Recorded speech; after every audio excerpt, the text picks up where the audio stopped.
Hello, আসসালামু আলাইকুম। আমি মিস মরিয়ম। কেমন আছেন সবাই? আজকে আমি আপনাদের সাথে নতুন একটি রেসিপি নিয়ে চলে এলাম। আজকে অনেকদিন একটি রেসিপি দেওয়া হয় না, তাই ভাবলাম এটি আপনাদের সাথে শেয়ার করি। ইলিশ মাছ নিয়েছি এবং টমেটো নিয়েছি, কাঁকরোল আর আলু নিয়েছি। পেঁয়াজ কেটে নিয়েছি, মরিচ কেটে নিয়েছি, দেখতেই পাচ্ছেন। চলুন শুরু করা যাক রান্নাটা। আমরা সবাই রান্না পারি, তারপরে স্পেশালি আমার দৈনন্দিন যে কাজ, ছোট ছোট কাজের ক্লিপগুলো ভিডিও করে আপনাদের সাথে শেয়ার করতে আমার ভালো লাগে। আপনারাও আমার ভিডিওগুলো কে কোথা থেকে দেখছেন অবশ্যই কমেন্টে জানাবেন। কার কাছে কেমন লাগে অবশ্যই তা বলবেন। আর অবশ্যই আমার ভিডিওতে লাইক দিবেন এবং অন্যদেরকে দেখার সুযোগ করে দেওয়ার জন্য শেয়ার করবেন। তা আমি মাছগুলো ভেজে নিয়েছি।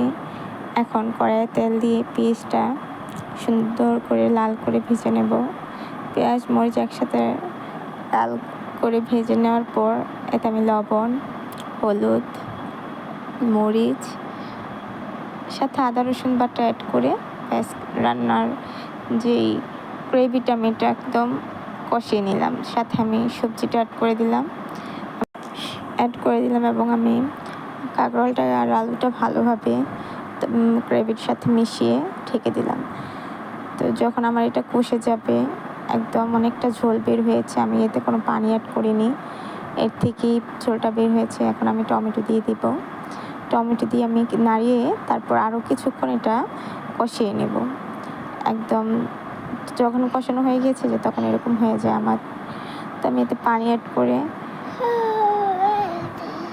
পানিগুলো অ্যাড করে তখন ভালোভাবে বলক আসলে আমি এতে মাছ অ্যাড করে দেব। আমি মাছগুলো দিয়ে দিলাম।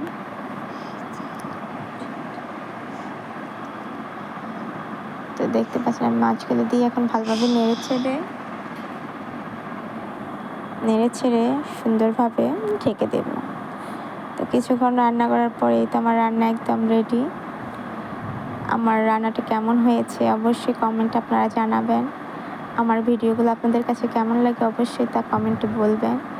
আর আমার ভিডিওতে লাইক দিতে অবশ্যই ভুলবেন না, শেয়ার করবেন অ্যান্ড আমার পাশে থাকার জন্য আমার চ্যানেলটিতে সাবস্ক্রাইব করবেন। আজকে এই পর্যন্তই। আপনারা সবাই ভালো থাকবেন, আমার জন্য দোয়া করবেন। আসসালামু আলাইকুম।